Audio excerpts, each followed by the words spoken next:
Hi all, welcome to recipe try. അപ്പോൾ എല്ലാവർക്കും സുഖമാണെന്ന് വിശ്വസിക്കുന്നു. അപ്പോൾ വളരെ ടേസ്റ്റി ആയിട്ടുള്ള ഒരു ചെമ്മീൻ അച്ചാറാണ് ഞാൻ നിങ്ങളുടെ മുമ്പിൽ കാണിക്കാൻ പോകുന്നത്. അപ്പോൾ എൻ്റെ ഈ ചാനൽ ആദ്യമായിട്ടാണ് കാണുന്നതെങ്കിൽ ഒന്ന് സബ്സ്ക്രൈബ് ചെയ്യാൻ മറക്കരുത്. അതിനടുത്തുള്ള ബെൽ ബട്ടൺ അമർത്തി കഴിഞ്ഞാൽ നിങ്ങൾക്ക് എൻ്റെ പുതിയ വീഡിയോയുടെ നോട്ടിഫിക്കേഷൻ കിട്ടുന്നതായിരിക്കും. അപ്പോൾ നമുക്കിനി വീഡിയോയിലേക്ക് പോകാം. അപ്പോൾ നമ്മുടെ അച്ചാറിൻ്റെ ആവശ്യത്തിന് വേണ്ടിയിട്ട് ഞാൻ 1.5 കിലോ ചെമ്മീൻ എടുത്തിട്ടുണ്ട്. അത് കഴുകി വൃത്തിയാക്കി വെച്ചിരിക്കുകയാണ്. ഇതിലേക്ക് നമുക്ക് 1/2 ടേബിൾ സ്പൂൺ മഞ്ഞൾപ്പൊടി ഇട്ട് കൊടുക്കാം. 1 ടേബിൾ സ്പൂൺ മുളക് പൊടി കൂടി ചേർത്ത് കൊടുക്കാം. പിന്നീട് നമുക്ക് ആവശ്യത്തിന് ഉപ്പും കൂടി ചേർക്കാം. ഇനി നമുക്ക് നന്നായിട്ടൊന്ന് ഇളക്കി യോജിപ്പിക്കാം. ഇനി ഇതൊരു 30 മിനിറ്റ്സ് നമുക്ക് റെസ്റ്റ് ചെയ്യാൻ വെക്കാം.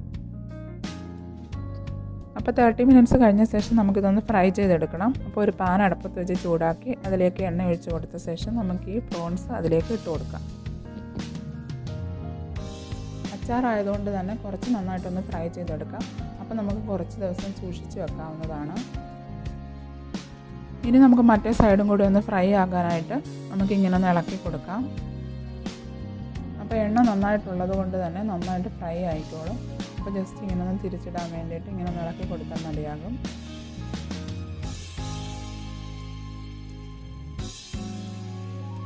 അപ്പോൾ ഈ ഒരു പരുവമാകുമ്പോൾ നമുക്ക് വേറൊരു പാത്രത്തിലേക്ക് ഇത് ട്രാൻസ്ഫർ ചെയ്യാം.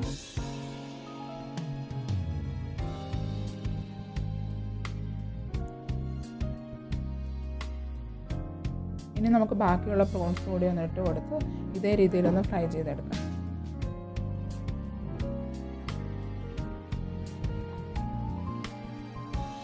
അപ്പോൾ അത് ഏകദേശം പരുവാകുമ്പോൾ ഞാൻ വേറൊരു പാത്രത്തിലേക്ക് മാറ്റുകയാണ്. ഇനി വേറൊരു പാൻ അടുപ്പത്ത് വെച്ച് ചൂടാക്കാം. അതിലേക്ക് ആവശ്യമുള്ള എണ്ണ ഒഴിച്ച ശേഷം ഒരു 20 അല്ലി വെളുത്തുള്ളി നമുക്കിതിലേക്ക് അരിഞ്ഞിട്ട് കൊടുക്കാം. ബ്രൗണിഷ് കളറാകുമ്പോൾ നമുക്കിത് വേറൊരു പാത്രത്തിലേക്ക് മാറ്റാം. ഇങ്ങനെ ചെയ്ത് കഴിഞ്ഞാൽ അച്ചാർ കുറച്ച് നാൾ കൂടി നമുക്ക് കേടുകൂടാതെ സൂക്ഷിക്കാൻ പറ്റും. അതുകൊണ്ടാണ് ഇങ്ങനെ ചെയ്യുന്നത്. നിങ്ങൾക്ക് ഇഷ്ടമുള്ള രീതിയിൽ ചെയ്യാം. ഇനി നമുക്ക് ഇഞ്ചിയും കൂടി ഒന്ന് വറുത്തെടുക്കാം. അപ്പോൾ നിങ്ങൾക്ക് ഫ്രൈ ചെയ്ത എണ്ണ തന്നെ യൂസ് ചെയ്യണമെങ്കിൽ അങ്ങനെയും ചെയ്യാം. അപ്പോൾ നമുക്ക് ഇഞ്ചി കൂടി ഒന്ന് വറുത്തെടുക്കാം. അപ്പോൾ ഇതും ഒരു ബ്രൗണിഷ് കളർ ആകുമ്പോൾ നമുക്ക് വേറൊരു പാത്രത്തിലേക്ക് ട്രാൻസ്ഫർ ചെയ്യാം.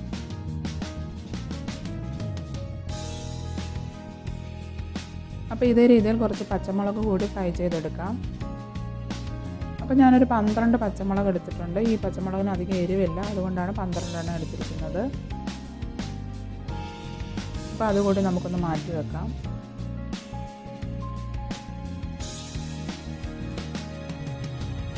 ഇനി നമുക്ക് കുറച്ച് കറിവേപ്പില കൂടി വറുത്തെടുക്കണം. അപ്പോൾ നിങ്ങൾക്ക് ആവശ്യമുള്ള കറിവേപ്പില ഇതിനു വേണ്ടി യൂസ് ചെയ്യാം. ഇനി ഇതും കൂടി നമുക്കൊന്ന് വറുത്തെടുത്ത് വേറൊരു പാത്രത്തിലേക്ക് മാറ്റാം. ഇനി നമുക്ക് ഫ്ലെയിം ഒന്ന് ഓഫ് ചെയ്ത ശേഷം 2 ടേബിൾ സ്പൂൺ മുളക് പൊടി ചേർത്ത് കൊടുക്കാം. കാശ്മീരി ചില്ലി പൗഡറാണ് ഇതിനു വേണ്ടി യൂസ് ചെയ്യുന്നത്. ഇനി ഇതിൻ്റെ പച്ചക്കുത്തൊന്ന് മാറുന്നിടം വരെ നമുക്കിതൊന്ന് ഇളക്കി കൊടുക്കാം. അത് നമുക്ക് ലോ ഫ്ലെയിമിൽ ചെയ്യാവുന്നതാണ്. ഇനി നമുക്കിതിലേക്ക് ഫ്രൈ ചെയ്ത് വെച്ചിരിക്കുന്ന ഇഞ്ചിയും വെളുത്തുള്ളിയും പച്ചമുളകും കറിവേപ്പില കൂടി ചേർത്ത് കൊടുക്കാം. ഇനി ഇതിലേക്ക് നമുക്ക് വറുത്ത് വെച്ചിരിക്കുന്ന പ്രോൺസ് കൂടി ചേർത്ത് കൊടുക്കാം.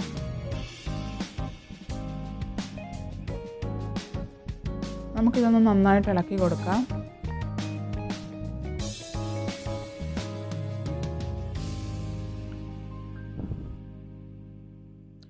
ഇതിലേക്ക് നമുക്ക് ആവശ്യത്തിലുള്ള ഉപ്പ് കൂടി ചേർത്ത് കൊടുക്കാം.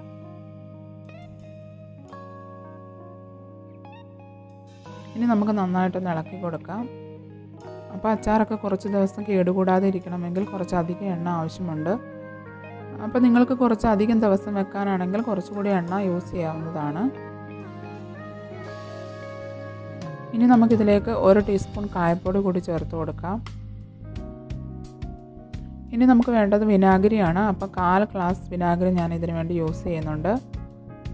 അപ്പോൾ നിങ്ങൾക്ക് വേണമെങ്കിൽ ഡൈലൂട്ട് ചെയ്ത് ഒന്ന് തിളപ്പിച്ച ശേഷം യൂസ് ചെയ്യാവുന്നതാണ്. ഇത് ഞാൻ ഡയറക്റ്റാണ് ചേർക്കുന്നത്. അപ്പം കൂടുതൽ വെള്ളം ചേർത്ത് കഴിഞ്ഞാൽ അധിക ദിവസം വെക്കാൻ പറ്റത്തില്ല. അതുകൊണ്ടാണ് ഞാൻ ഇതിനകത്ത് വെള്ളം ചേർക്കാത്തത്. അപ്പോൾ നമ്മുടെ വളരെ ടേസ്റ്റി ആയിട്ടുള്ള ചെമ്മീൻ അച്ചാർ റെഡി ആയിട്ടുണ്ട്. അപ്പോൾ ഇതൊന്ന് തണുത്ത ശേഷം നമുക്കിങ്ങനെ ഒരു ഭരണിയിലേക്കോ അല്ലെങ്കിൽ ഒരു കുപ്പിയിലേക്കോ ട്രാൻസ്ഫർ ചെയ്ത് സൂക്ഷിച്ച് വെക്കാവുന്നതാണ്. ഒക്കെ പോകുന്നവരും വെറൈറ്റി റെസിപ്പിയൊക്കെ ട്രൈ ചെയ്യുന്നവരും ഇതൊക്കെ ഒന്ന് പരീക്ഷിക്കുക. അപ്പോൾ നിങ്ങളെല്ലാവരും ഇതൊന്ന് ട്രൈ ചെയ്ത് നോക്കുക. ഇഷ്ടപ്പെട്ട് കഴിഞ്ഞാൽ ലൈക്ക് ചെയ്യുക, കമൻറ്റ് ചെയ്യുക, ഷെയർ ചെയ്യുക. അപ്പോൾ എൻ്റെ ഈ ചാനൽ ആദ്യമായിട്ടാണ് കാണുന്നതെങ്കിൽ ഒന്ന് സബ്സ്ക്രൈബ് ചെയ്യാനും മറക്കരുത്. അതിനടുത്തുള്ള ബെൽ ബട്ടൺ അമർത്തിയാൽ മാത്രമേ നിങ്ങൾക്ക് എൻ്റെ പുതിയ വീഡിയോയുടെ നോട്ടിഫിക്കേഷൻ കിട്ടുകയുള്ളൂ. അപ്പോൾ നമുക്കിനി അടുത്ത വീഡിയോയിൽ വീണ്ടും കാണാം. Tata, bye bye, thank you.